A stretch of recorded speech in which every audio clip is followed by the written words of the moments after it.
Before we get started, just a reminder that you can find all of my available rental properties on my website at marcguzman.com. If you own investment property, click on the Owner Services section to see our complete list of services. Thank you to our sponsor for today's episode, East Brother Beer. Located on Canal Boulevard in Point Richmond, East Brother Beer mixes classic brewing styles with precision and modern sensibility to create the perfect Bay Area craft beer. With the award season coming to a close last week with the Oscars, it seems to be a great time to talk about one of my favorite subjects, movies. The art of storytelling is not easy to master. There are many nuances to the craft, some of which are difficult to learn. But in a cool way, it's very similar to new construction development. Our guest today is Professor Joseph McBride, who teaches the art of screenwriting and film history at San Francisco State University.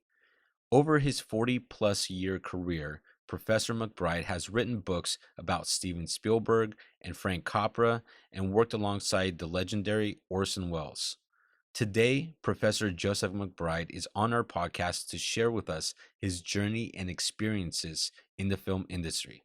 So, Joseph, thanks for being on the podcast. Great to be here with you. Yeah, so one thing I like to ask every single one of my guests is, what currently has your attention right now?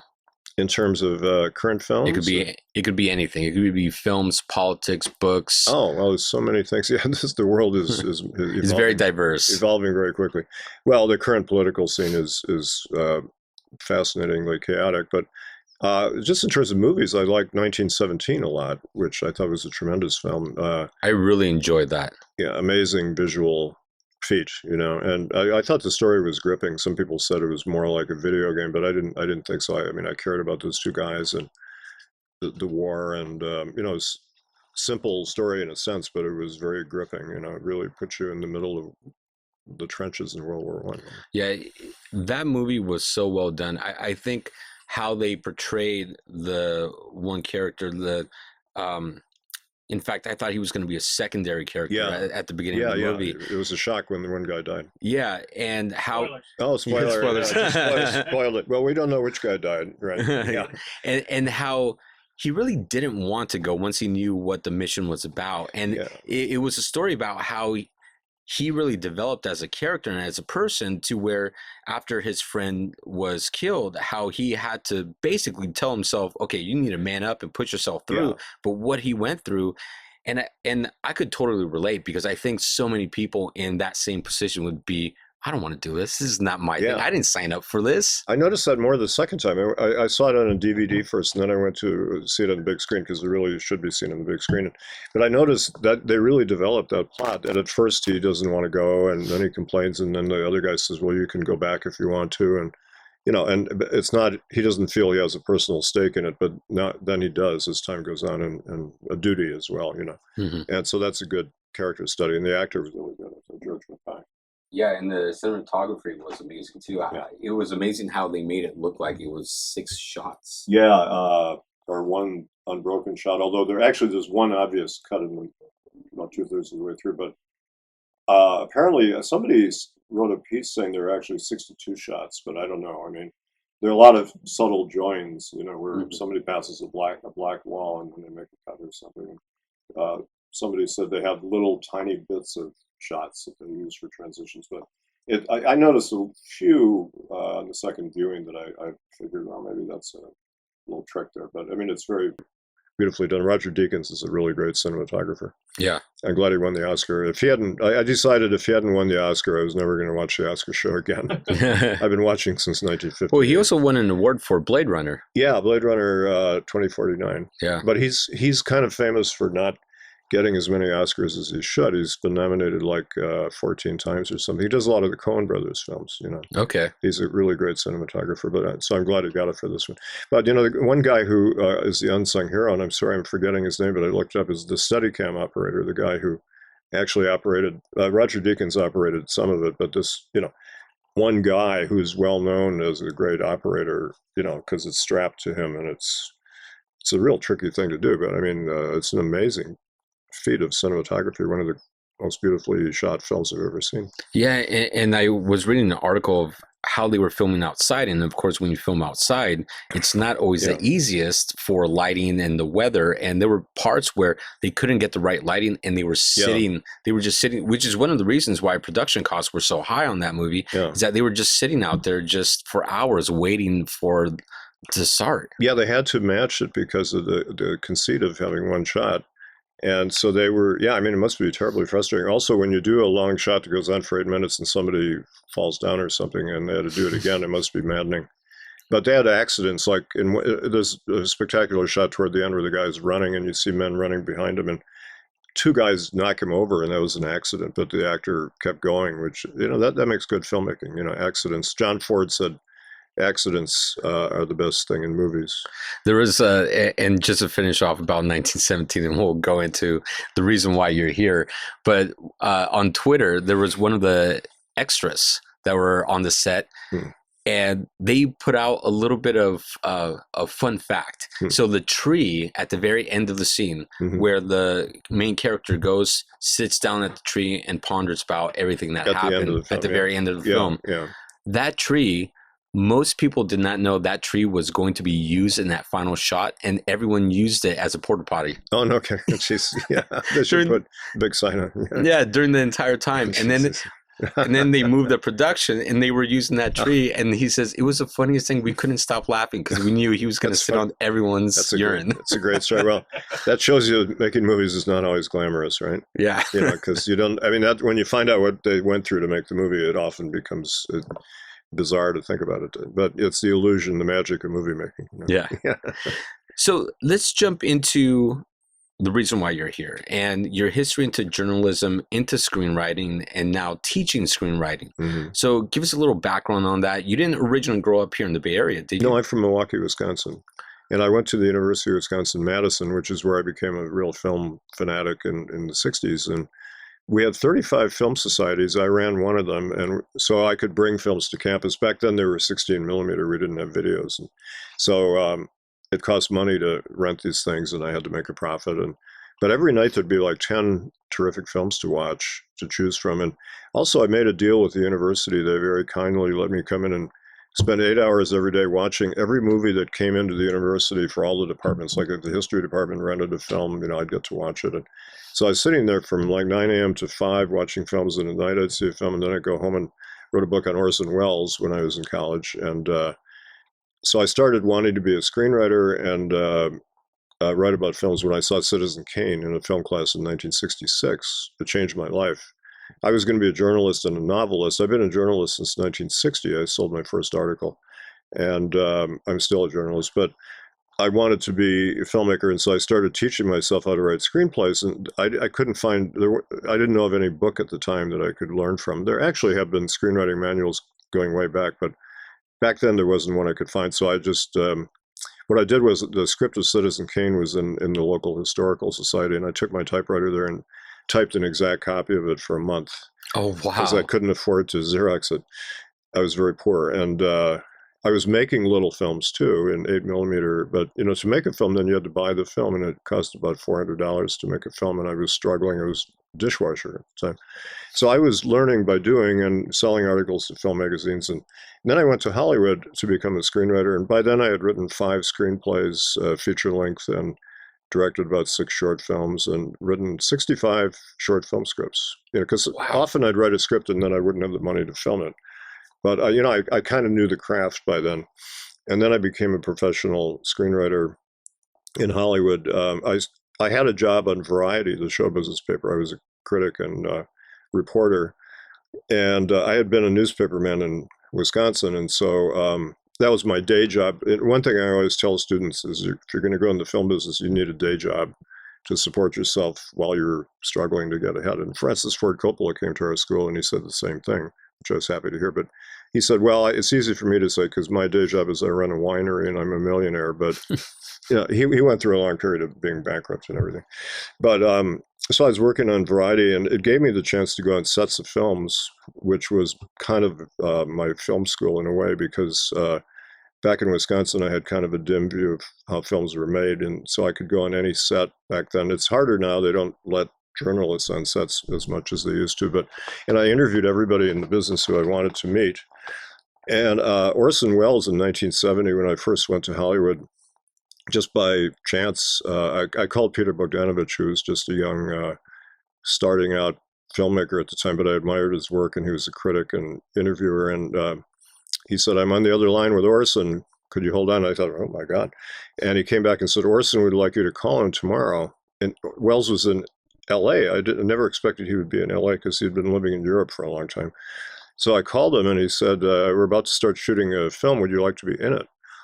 And I was flabbergasted. So all I could think of saying was something stupid. I said, "Is this going to be a feature-length film?" I thought it'd be some kind of a little short or something. He said, "Well, we certainly hope so." And that turned out to be a good question anyway, because it took 48 years for it to become a feature-length film. It came out in 2018, The Other Side of the Wind, which is on Netflix. Netflix stepped in and finished the film. It was an epic story. I was involved, and other people were involved in trying to get the film finished. Wells died he had partially edited the film, but he ran into a lot of financial, legal, and political problems with it.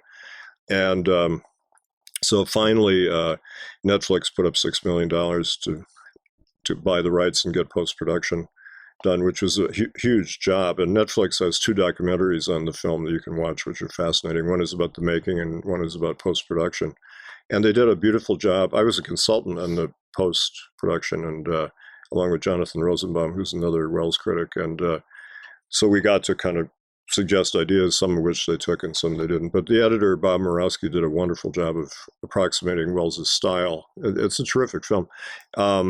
That's amazing. I can't believe it took that long for someone to come in and finish it. Yeah, we had many false starts. You know, I had Showtime interested for a while. All the studios turned it down. Everybody we went to turned it down. Spielberg, Lucas, Clint Eastwood, Oliver Stone. We tried everybody. But then I thought, why don't we go to cable TV, which was kind of coming in at the time? And so Showtime was interested, and they made an offer. And then Peter Bogdanovich and Oya Kodar, who's Wells's mistress and collaborator, who owned his share of the film, fired me at that point. We had just made a tentative deal with Showtime. They thought they didn't need me anymore, and then the deal soon collapsed. I think if they hadn't fired me, it would have come out about 2004. But in fact, now I'm happy I was fired, because I wouldn't have wanted to spend one of the producers, Philip Jan Rimza, spent 9 years negotiating with Oya, who was extremely difficult to negotiate with. And I wouldn't have wanted to waste 9 years of my life negotiating with her. So things work out the way they should. But I did my bit to kind of help the film. It's kind of like a relay race. And so that was a great experience, but it was often said to be like the most famous unfinished film, but now it's finished and you can see it. That's amazing. Yeah. That's amazing. One other amazing thing was I was 23 when I started being in the film, and I acted in it for 5 years. And when they lost some of the original sound recordings, and so they had to reconstruct the sound from dupes and things. And they brought in the guy who won the Oscar for Schindler's List, one of the great sound guys, and he managed to make the sound work, which is astonishing. But they had to redub some lines, because as in any film, there's some wind noises or some problem with the sound, and so they asked me to loop my lines, and I looped 17 lines that I had done 40 years before, which I said to the sound guy, don't I sound different? I'm 72 years old now. He said, no, you sound about the same. So I thought, what the heck? And I just kind of raised my Well, you've seen some of the technology nowadays. Yeah. They take Samuel L. Jackson and make him look like he's 18 again. Yeah, they could. He said, we can fiddle with it if we have to. But it turned out that, I don't know why, but I didn't sound all that different. But it was great to have a chance to redo the lines. We didn't change the lines, but I acted better, because I'd never acted until he put me in this film, which was, it was like a Walter Mitty experience to be directed by the greatest director of actors in film history. But he liked a mixture of great professionals and amateurs and all kinds of different types of people in his films. He found that stimulating. But I was kind of like putty in his hands doing what he wanted. But so I got a chance to do the lines better, which helped my performance, I think. That's pretty neat. I bet that brought up so many great memories. Yeah, it was eerie to do that. I remember the last line, I did it on a bus, and it was kind of complicated because I had to walk on a bus, say something, turn, say something else, and then walk past the camera. And I could walk and I could talk, but I couldn't do both at the same time. And so when we did the scene, Wells was despairing that I wasn't doing it very well. I was awkward or stiff. And he turned to Paul Stewart, who was one of the actors who was experienced radio and TV director. He said, Paul, could you tell him how to do it? And Paul Stewart said, okay, you stand here, you say this, you boom, boom, you turn right, you say this, you boom, boom, boom. And I did it in one take. And Wells started calling me One Take Pister, which was my name in the film, Pister. But then when we did it again, I was being directed by Bob Murawski, and he wanted the line a little different rhythm. And so we did it 17 times, and we wrapped, and he said, congratulations, this is the last looping on the other side of the wind. And I said, Bob, it took 3 directors to get that line reading. And he said, well, that tells you something about the performance, doesn't it? And he said, I'm just kidding. But it was a great experience for me. That was my film school, too, as well as going on sets and everything. And I learned an awful lot about Hollywood. And then I started selling screenplays after about 3 years in Hollywood. And I wrote part of rock. I was one of the writers on Rock and Roll High School, which became a cult favorite film. It's a punk rock musical with the Ramones. It's still very popular and just came out in a 40th anniversary edition, which seems bizarre, but it turned out really well. And I wrote a wrestling film, a Canadian film that kind of got dumped. It was a tax shelter deal, and the producer killed it because he could write it off on his taxes at a higher rate than if it had made money. And I wrote 5 American Film Institute Life Achievement Award shows. Those were my most fun works as a screenwriter because I got to work with all kinds of legendary stars and directors and people that a young writer normally wouldn't work with.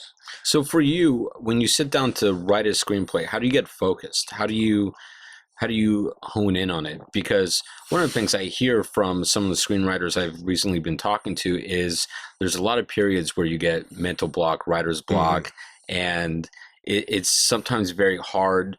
And I've talked to a few writers that use storyboards to kind of formulate their ideas or organize their ideas. Yeah, you can do that. How do you get focused? I was just talking about animation writing, and often animated scripts, they do storyboards along with the dialogue, but and sometimes you do a map or something. If it's a journey film, you could do a map. But one of the first scripts I wrote back in Wisconsin was 400 pages long, and I had every shot drawn out and I had all the dialogue. And then I realized that nobody's going to read this because it's boring and storyboards are hard to look at. And I'm not a great artist. And normally, like Steven Spielberg will hire a really good artist to execute his. He will draw stick figures and things, and the guy will turn it into a nice storyboard. But that isn't normally the way screenplays are presented. It's just in written form, easy to read, hopefully. One of my friends who's a screenwriter says your number one job is to keep the eye moving as quickly as possible down the page, because people are very impatient in the film business and they don't like to read very much. And quite often they have readers who read the scripts for them, usually bright young women who went to some good college and know literature and things. But, they take 10 or 15 scripts home with them on the weekend. And maybe some producers actually read scripts. And if they don't like a script after about 10 pages, they'll throw it away. So it puts pressure on you to have a good opening. But it has to be the 10-page marker is definitely what I've heard. And, I've been reading some scripts myself lately, and with some scripts you could tell, in the first 10 pages, okay, this is the way it's going to be the rest of the 90 pages. I read a lot of scripts because I had, I dated women who were script readers because I liked them, but also I was privy to all kinds of scripts, and I've read a lot as a film historian. And some are really, really bad. You can tell right away that the person doesn't know what he's doing, and you lose faith in the writer pretty quickly. And it's not just bad spelling and punctuation and grammar and stuff, but there's a lot of that too. And S.J. Perlman, the great humorist and screenwriter, said only 10% of the Writers Guild of America can write, which is actually about true. But F. Scott Fitzgerald famously couldn't spell. He had people in New York, correct his spelling. But I tell my students, just if you can't spell, it doesn't mean you're F. Scott Fitzgerald. He had other qualities going for him. But he never mastered the screenplay form. It's a demanding form. It's not the same as writing a play or a novel.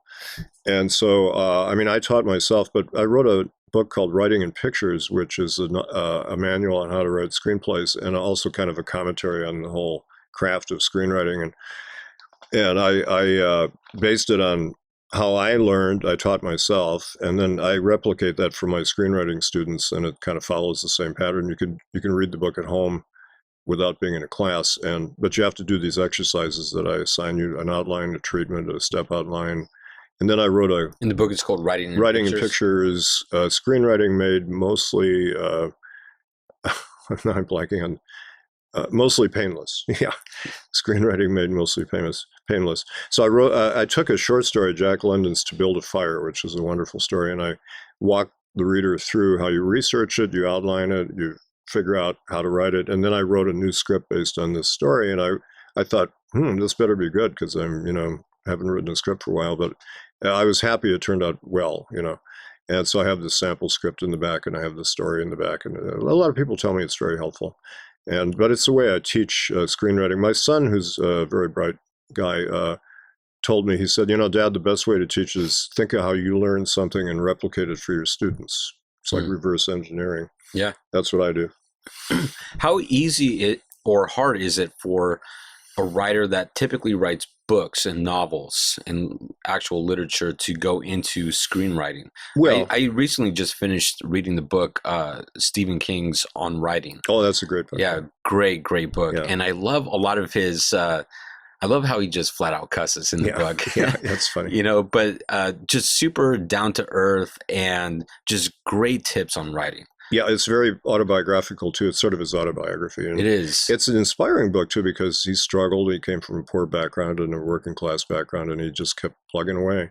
But I love The Lady in Misery was based on his drug addiction. Yeah. Oh, yeah. That's amazing. Yeah. And then, yes, right. He was an alcoholic, I guess. So he kind of transmuted that. But I remember there's a story he tells in there. He was at a truck stop in Pennsylvania. It was snowing.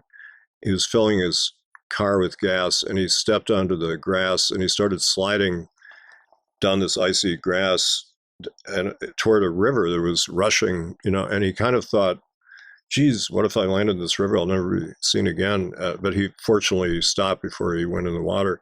But the way the writer's mind works, Stephen King's mind at least, is he suddenly came up with an idea for a novel based on that. How many people could fall on their ass and come up with an idea for a novel? And I think that's one of the best tips that he gave for writers or inspiring writers is don't try to come up with a story. Just be aware of your surroundings, because stories cross your path all the time. Yeah, we have, things that happen to you or your family or your friends or things you read about in the paper, Elia Kazan, the director, said the best ideas for scripts are the little items on page 20 of the newspaper, a little four paragraph item that'll give you a thought. Like I thought a very funny screenplay before I went to Hollywood, which was based on an incident that I read about, but I fictionalized it, and I made it kind of more absurd and extreme comedy. But I took it from a little news item that inspired me, and then you can find a book in the public domain or a short story. Short stories are easier to adapt into films than novels, because a novel you have to cut out a lot. But or you could option a book. I did that once. I had no money, but there was a book I liked, and I went to the author, who it turned out was just working a few blocks from me, and I said, I love your book. I think it should be a film. And he said, I've always thought that, but you're the first guy who's ever told me that. And I said, could we do a 6-month option for $1? And, I wrote up a 1-page thing, and I said, if it sells, he gets 125,000 and I get 100,000 or whatever. I just made something up. And he was a very nice man, but I couldn't sell this thing because it was perceived as a downer. What it was, Patricia Neal, the actress, had 3 strokes in one night when she was acting in a John Ford film and couldn't talk or walk. And her husband, Roald Dahl, the writer, helped her learn how to walk and talk again. And she came back as an actress. I found it a very inspiring story. It's not a downer to me. It's a love story. And but everybody said, it's so depressing. And I didn't realize that those kind of things were being made on TV. TV movies were doing a lot of disease of the week things, they called them. And so I let the option go, and then it got made as a TV movie by somebody else. And I should have just said to Barry Farrell, the author, could I just have another option, just keep going as long as he let me do it. But that taught me a lesson. You can go and get a book for nothing, next to nothing, if you have good eye for material, and you can. Authors are often sitting there wishing their books would be films. Ray Bradbury, I knew a little bit, a wonderful man, and one time I told him, I said, I love one of your stories. I mentioned it. And I said, I'd love to make a short film of that, but I don't have any money. And he said, I'll give you the story. And I said, really? And he said, well, I have many stories and very few lovers. It was a nice line. So he said, just, make the film. And I, like an idiot, I didn't do it. I guess I just didn't have any money. But today, you don't need money to make a film. You can make a film for nothing. All you need is a camera, and anybody can buy a camera for a couple $100 or $300 or whatever. Well, there's a few short films that are being done very professional looking on iPhones. Yeah, iPhone, I was just thinking Tangerine was one. Yeah, I mean, you could do that even. Or you could have a friend, I say make a friend who has a camera, Like if a friend in your school has a camera, make this guy the director of photography, But you really don't have to pay people anything to work with you because everybody wants a credit and experience because they can use that to get jobs. And the only thing you have to do is feed your crew, which costs some money, but don't feed them extravagant food. Just feed them, go to Costco and get some.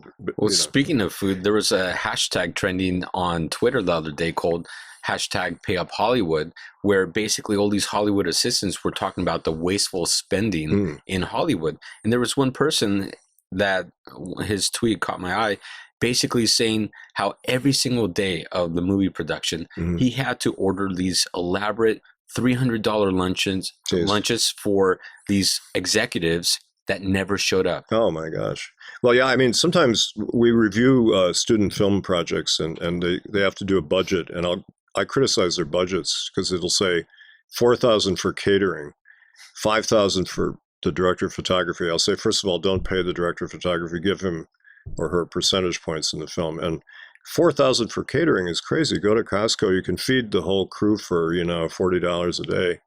Lasagna and salad or something. I mean, it doesn't have to be fancy. But the whole idea of blowing money on this stuff is stupid. There's a wonderful book called Rebel Without a Crew by Robert Rodriguez, who directed El Mariachi. And he made it for what he claims was only $7,000. And then it got picked up by Columbia. It wound up costing like $1 million when they spiffed it up and bought music rights and stuff. But he made it very cheap, and it's a diary of how to make a film, and it's fun. And he says, do not spend money. Like today, if you spend $20, tomorrow they'll say we need $40, and you put up the $40. And Friday it's $80, and Sunday it's $200, and by Monday you're broke. So he said, do not spend money, beg, borrow, steal. I heard Wells talk. He's at the Paris Cinematheque, and the student said, give advice to us for making a film. He said, first steal a camera. But I mean, you have to be resourceful, and he borrowed a lot of stuff, and he got people to help him, and he cut corners, and he made a good little film, and so you just try not to blow money on stuff. Yeah, I think one of the issues is people have gotten in the habit of hearing these $100 million budgets, $150, $300 million budgets on some crazy, ridiculous movie. And that's based on what I'm hearing, that's kind of what is becoming the norm for a lot of Hollywood, or at least mainstream Hollywood. And a lot of people it's actually funny because there's now a movement starting of making very cheap films. Yeah. Look at Paranormal Activity. Still has a record for the biggest percentage of highest grossing compared to this budget. $15,000 was the budget for Paranormal, and it made almost $200 million. Well, I remember back when I first came to Hollywood, American Graffiti opened like about a week after I arrived, and I had already got an agent, and he said, do not write comedies, do not write teenage movies because nobody wants them. And then American Graffiti opens and becomes this gigantic hit. And that was a very cheap film, and it made a fortune compared to its cost. And I mean, it wasn't, $1,500 film. It was like $900,000 or whatever, but that was cheap at the time. But yeah, I mean, you can, I think, frankly, the big budgets are really bloated today, and they're bloated by all kinds of excessive salaries to stars, and the special effects are expensive. But Rodriguez says, don't try to compete with Hollywood about production values because you'll never be able to compete on the level of story and character. Well, look at The Irishman. Yeah. I mean, the budget on The Irishman was $150 million. Yeah. But a big chunk of that was because the top actors, De Niro, Pacino, Pesci, because this wasn't going into your typical theatrical release, they essentially calculated what their future royalty fees would have been. And then that was all part of that budget. So they got some really big paydays, and a big chunk of that was the technology and making them look younger. Yeah, that was plus the big expense. Their payday. Yeah, and it's a period film, which is expensive too. And so, one piece of advice, I have a friend, Rod Lurie, who directs films. He used to be a film critic, and he wanted to make a little film, and he thought, okay, what do I have? What can I? He said, I know an actor, Kevin Pollak, who's a friend of mine. He played poker with him. I can persuade him to maybe be in the film. What kind of role would he want to play? How about President of the United States? Every actor would say, sure. So he thought, okay, President of the United States, Kevin Pollak, in one room. Okay, what kind of room? He said, oh, the president's in Colorado, and he's goes to a diner, and there's this blizzard, and he's snowbound. And while he's there, he has to face a decision about dropping a nuclear bomb on Baghdad. And that became the movie Deterrence. And it's a simple little one-set film with like 10 people in it. And it's good, suspenseful film. It's kind of like a, fail-safe Dr. Strangelove kind of thing. And he sold it to Paramount. But what he did was he kind of worked around his limitations. And so I tell people, like, if your father has an office, see if on Saturday and Sunday they'll let you shoot there, for example. Or if you have a friend who has a house, that they'll let you shoot there, and then figure out, okay, I've got a house and an office, and I have this car, and I have a truck. What can I do with these limitations, But Paul Schrader, the great writer of Taxi Driver, said, if you can write a good screenplay, you're ahead of 95% of Hollywood, because 95% of their scripts are junk, Yeah. And so a script doesn't cost you anything to write. It just takes a few months of your time. But then, of course, the talent is important. If it's, no good, it's no good. But if you're a talented person who can write a script, and, you don't have to direct it yourself. If you can find somebody who has made a film that you admire, a student film, you get that person to direct it, and find somebody who can shoot the film. You don't have to do it all yourself. I like the idea of collaborative teams, because film is a collaborative medium. So like one of my ex-students co-directed and wrote a film for $35,000. They did crowdsourcing too. That's another thing you can do. And they made a good little film. It was about gay conversion therapy, that controversial subject, and it was a suspenseful, good character study. Unfortunately, they didn't have a lot of luck in selling it, and they couldn't even get it in festivals, which I thought was strange, because it was a well-done film. Just because you make it doesn't mean it'll get picked up. There are about 7,000 features made in America every year, and about 400 get theatrical releases, because it costs a lot of money to play a film theatrically. That's one of the problems. It costs a lot for advertising and everything. But I think the quality of films today is in inverse proportion to the cost. Most of the movies that are really interesting are kind of modest films. Like I don't know what Parasite cost, but it didn't look like it cost a lot. It's just basically two houses. I want to say Parasite was about $8 to $10 million budget. Yeah, that's considered small budget today. And that was a great movie. I terrific. just saw that a couple weeks ago, and I was blown away by how great of a movie it was on so many different levels. And they had to recreate that entire city where I forget the last name, but the poor family that lived in the Kims, I think. The Kims, in the downstairs apartment. Yeah. They recreated that in a giant water tank. Oh, did they? Yeah, and they had to film it in a water tank in order to get the effects. 11.4 million. Oh, well, okay. And the budget just went up. Yeah, basically for all that water to just come down and to create the flood. Yeah, it was a strange setting and kind of surreal. The house was very beautifully designed and all. So that's not like a super cheap film, but by Hollywood standards, it's modest, It's a great story how that house got built, because they built it specifically to where they can get certain shots, and they went to architects to build out this house, and a lot of architects denied the job because they said no one would build a house that way. That doesn't make sense. Yeah. Why you can't have, because if you notice, the refrigerator it's in a completely different room than where the sink and the stove was. Well, they call that in movies creative geography, that you create things. Sometimes you combine 5 locations into one, and it makes me think of my favorite film of all time is Orson Welles' The Magnificent Ambersons, and it's about a rich family with kind of a garish old house. And Frank Lloyd Wright was the grandfather of Anne Baxter, who's in the film. And Frank Lloyd Wright, the great architect, came on the set, and he kept saying, "This house is in such bad taste. It's so vulgar and crude." And Orson Welles kept saying, "That's the point, Mr. Wright. We're trying to make that point. They're a nouveau riche family, etc." And he didn't get it till he saw the film. And, oh, okay, now I get it. So that is very important. But in a classical Hollywood film, set construction is one of the biggest costs. And if you're making a low-budget film, which I urge you to do, you can't afford really to build sets except maybe a couple of very simple things. But Frank Capra told me once, he said, if you have two really good actors and you lower a white screen behind them and they have great dialogue and they're good actors, that's all that matters. The audience doesn't care what's behind them. Yeah. I think about that a lot because the faces of the people and the story and the dialogue. I mean, what made Parasite was a good script, a good story, characters are interesting people. It's a gripping, suspenseful kind of film. So that's the secret of that film, but it was very well directed and designed. But, you could, if you're talented, you can write a good script and make it for nothing and make something out of it. If nothing else, you could show it to people as a calling card and get it in some festivals maybe. And Steven Spielberg, I wrote a biography of him, and the way he got going was he made amateur films for 11 years from the age of 10. Billy Wilder said Steven Spielberg was a great director when he was 10 years old, and it's actually true. And I interviewed all the kids who were in those movies and worked on them. It was a wonderful story.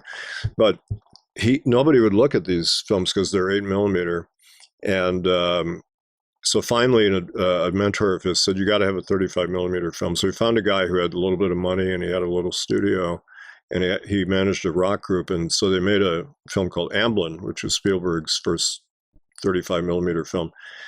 And it was 26 minutes long. It's really beautiful. It's just a terrific film. No dialogue because they couldn't afford sound, but it has a musical score. And to make a long story short, Sid Sheinberg at Universal, who was the head of television, then saw it. And the next morning, he called Steven's mentor, Chuck Silver's studio librarian. And Chuck said there were like 8 phone messages when he arrived, like, "Who is Steven Spielberg? Get me Steven Spielberg. Give me his phone number. Have him come in today." So by the afternoon, Spielberg was in Sheinberg's office, and he said, "Kid, do you want to?"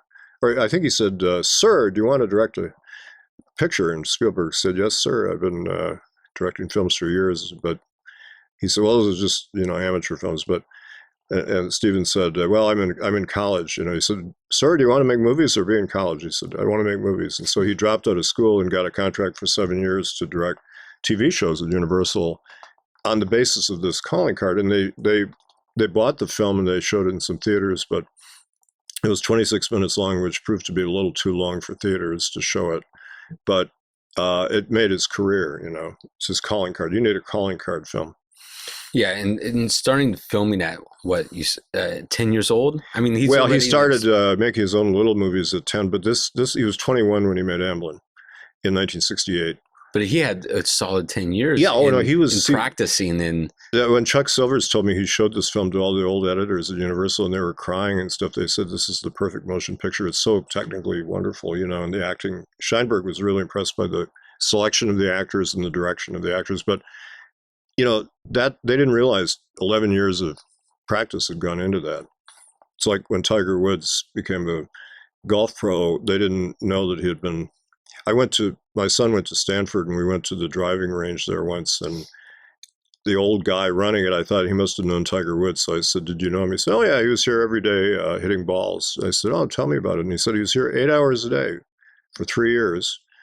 And that's your 10,000 hours to be an expert. Yeah, that's why he has such a smooth swing. When he started, people said, "Jesus, this guy's a master." But they didn't see the 8 hours a day. And he said the first day he came, he said, "I want the biggest container of balls you have." And the guy brought out a big bucket, and Tiger kind of frowned and said, "No, I want the biggest." And they went in the back room, and the balls come in this big wooden case like a coffin, and 1,000 balls. And his face lit up. And he said every day he had 1,000 balls. Wow.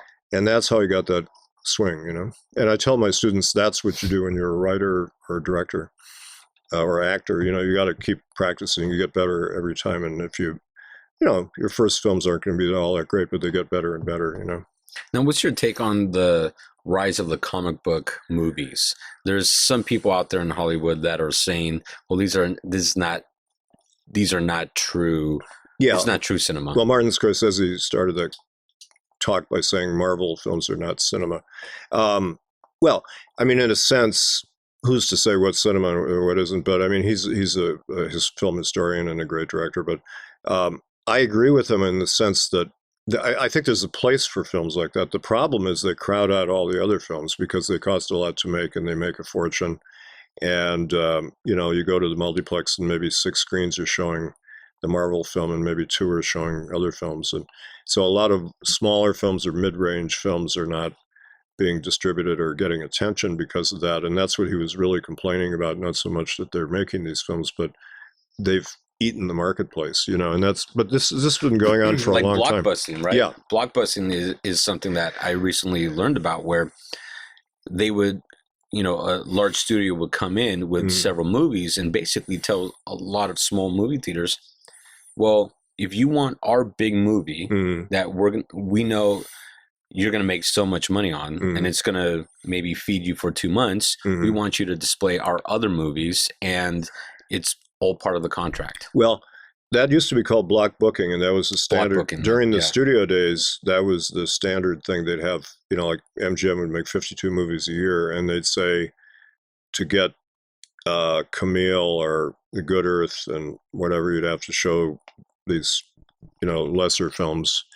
And the government outlawed that in the 40s. It was part of what changed the studio system. And I'm not sure that's legal today, actually, but maybe there's an informal form of that. But it's just that the marketplace crowds out small films, and it's hard for a small film to get attention because the press writes about all these big films, whether they're any good or not, and just because, they're big and noisy, and they take out a lot of TV ads and, things like that. But so the little films, I'm always thrilled when I see like trailers at the movie theater that is some offbeat little film, and but a lot of these films wind up on streaming or cable, which is okay in a sense, but it'd be nice if they would be on the big screen as well. I mean, Netflix I think is terrific because they're making a lot of films. They made Wells's film possible, and The Ballad of Buster Scruggs by the Coen brothers is a great film, and The Irishman, Hollywood Studios turned that down, which that shows you kind of what's wrong. Here's Martin Scorsese doing a gangster film with De Niro and Pacino, and he couldn't get the money. So, but Netflix said, sure, and they showed in theaters for a while. There's a struggle with the theaters. They don't want to necessarily show Netflix films, and Netflix doesn't want to show them very long because, their main business model is the streaming thing. So that hasn't been resolved. A lot is in flux in the film business, but I do think the future of cinema is in the smaller film, the personal film, because I'm the kind of guy, I like stories about people and, characters and dialogue, and, I'm not into special effects. I think if I never saw another CGI effect in my life, I'd be a pretty happy guy. On the other hand, okay, 1917 has a lot of CGI in it. When you see the credits, there are hundreds of animators listed and special effects people. So the incredible thing nowadays is the virtual sets. Mm-hmm. The virtual sets that are using the new software called Unreal Engine 4, which is amazing. I mean, that's the Mandalorian TV show was done mostly in a virtual set. Yeah. And it's this just big giant LED screen that wraps around the actors and all the props that you have. And it will track your camera and the angle, and it moves the background image, and it's so incredible. Yeah, There's a great YouTube video. They can do great things. Back in the 80s, well, when was it? The 70s, when I was on Variety, a filmmaker came to me. I did a story, Philippe Mora, who was a French filmmaker. He wanted to do a movie about Hitler, but building sets of Hitler's Third Reich would be horribly expensive. And what he had this idea, he bought these books that came out during that period. The Nazis put out their own books of photos of their offices and buildings, and they're very, really high quality pictures. And he had this idea of using them to be sets, virtual sets. In other words, you don't have to build Hitler's office. You can recreate it from a photo and have it in the background while he's interacting with people in the foreground. And I thought it was a very innovative idea, and nobody was interested, But I mean, there are occasional Hitler movies that come out, but for historical films, that's very valuable because building sets or finding old buildings can be terribly difficult and expensive. On the other hand, Kubrick did a great job in Barry Lyndon, which is one of the most beautiful period films. But sometimes you can do a virtual set or a CGI set or something. And like with battle scenes, it used to be you had to, Kubrick tried to make Napoleon in 1969, and MGM wouldn't pay for it because they thought it was too extravagant and not commercial. But he wanted the Romanian army. He made a deal with them because he needed like 50,000 soldiers. He actually had to get 50,000 people and put uniforms on them. And he figured out a way to put full uniforms on the guys in the foreground and paper uniforms on the guys in the background and things like. But today you could do it with a couple hundred guys and CGI and duplicate them.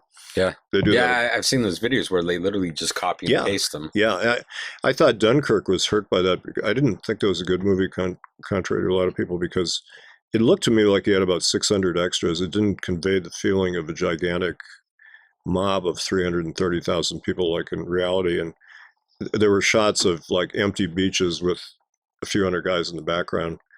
It just seemed weird to me. But I read he actually had 600 extras. I was actually correct. But Christopher Nolan, for whatever reason, doesn't believe in CGI. I mean, he's a purist, I guess. But that's the kind of movie that could have used CGI. He's also one of the very few directors that gets unlimited budgets most of the time. Yeah, I mean, their CGI is warranted because that'll happen when you do Batman. yeah, you could duplicate 600 guys and create the illusion of a big battle. And Spielberg did that with Saving Private Ryan to some extent, and Titanic did some. That was early in the CGI development, but the ship was all, the long shots were all CGI, and they're beautiful, Mm-hmm. So last year we saw the release of your book, Frankly, Unmasking Frank Capra. So why don't you talk, and this is a follow-up book to your 1992 book. Mm-hmm. So why don't you talk about Capra's style and how it's utilized today? Well, he's beloved director by a lot of fans and filmmakers too, because he made heartwarming human fables that had a kind of a dark side to them if you really study them, like It's a Wonderful Life, Mr. Smith Goes to Washington, Meet John Doe, Mr. Dietz Goes to Town. They're about sort of ordinary people, but as he said, they used to call them common man heroes. He said, I didn't think he was common. I thought he was a hell of a guy. So they're kind of uncommon common men. But I love Mr. Smith Goes to Washington, about an ordinary guy who becomes a senator and he's out of his depths, but he learns how to deal with Washington and has a kind of moral victory at the end. And it's a wonderfully written film and great acting by Jimmy Stewart. But so Capra is inspiring. Sometimes people misunderstand him. They don't see the dark side, because It's a Wonderful Life is really a film about a guy committing suicide, but he's rescued by an angel. As one critic said, if you don't believe in angels, it's about a man committing suicide, But I think one reason it moves people is that the guy goes to such depths before he comes back and survives, that appeals to people. But people talk about it as if it's just a, heartwarming, nice movie. It's not. It's pretty grim in some ways. But anyway, Frank Capra was a very complicated individual. I wrote the American Film Institute Salute to Frank Capra in '82, and I had met him in 1975, and I realized on meeting him he was very different from what I expected, because he was known as a real humanist, kind of a liberal humanist. People thought lover of humanity. And he was very cynical and very misanthropic. And I was having lunch with him, and he was telling me how he hated bankers and rich people. That was part of his shtick, And this guy came over to our table and said, Frank, here are the pictures of you playing golf with President Ford. And he looked, oh, so wonderful to see Jerry. Oh, my God, Jerry's such a nice guy. And the president's holding the pin for him while he putts, which I thought was sort of the ultimate immigrant fantasy. And anyway, then the guy went away, and Capra said, where was I? I said, I was telling you how I hate bankers and rich people. And I thought, this guy is not who he seems. So I kind of made a mental note, find out more, And he was an immigrant from Sicily who loved America, really believed in America, but he was kind of kicked in the teeth by America after the war when the Red Scare came in. His films were full of social criticism in the 30s up to a point, and he employed a lot of liberal or left-wing screenwriters and some centrists and some right-wingers. had the sense to work with a lot of different kinds of people. But after the war, that was suspect. Like the man who wrote Mr. Smith Goes to Washington, Sidney Buckman, was actually a member of the Communist Party when he wrote that film.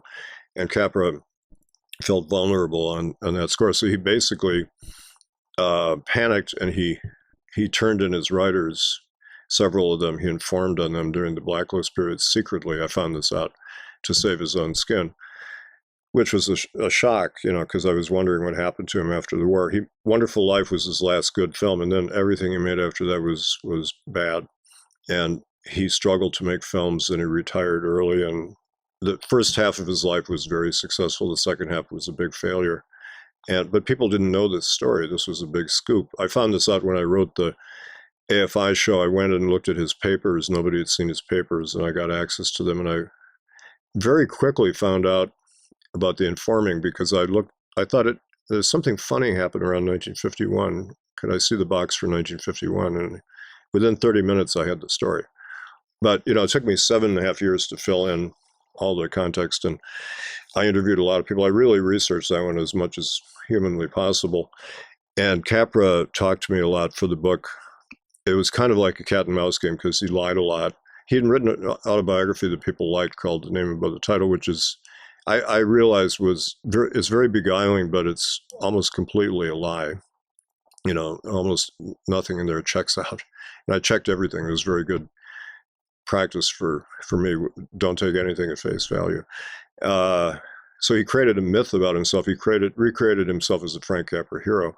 But I experienced great trouble getting this book out, because his archivist, Janine Basinger at Wesleyan University, at first promised complete cooperation. You can quote anything you want from his papers and his letters and manuscripts. And she was very helpful and nice. And then she started backtracking and hiding documents and reneging on promises, and kept stalling me about permissions. And then my editor, Robert Gottlieb, who's a very illustrious editor who edited Bill Clinton's autobiography and Robert Caro's books on Lyndon Johnson and, Catch-22. I mean, I was really thrilled to be with him at Random House in Knopf, and turned out he became a friend of Janine Basinger, and the two of them were colluding to thwart my book.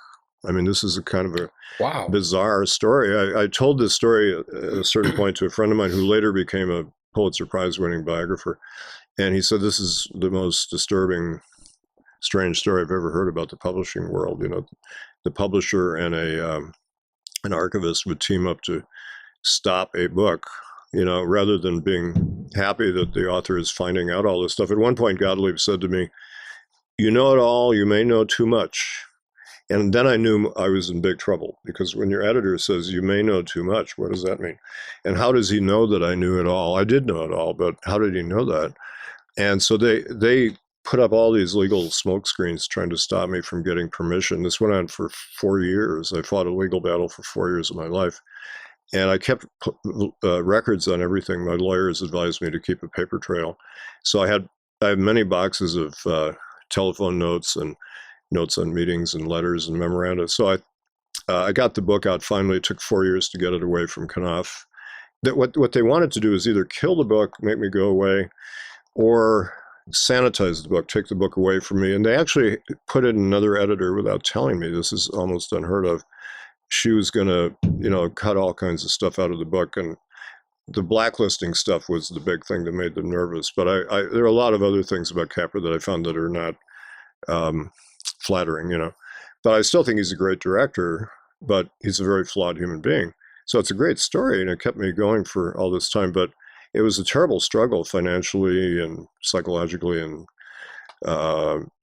physically, et cetera. And I finally got it to Simon & Schuster and had a good editor, Bob Bender, who was supportive. And the book came out in 92 and was very well received.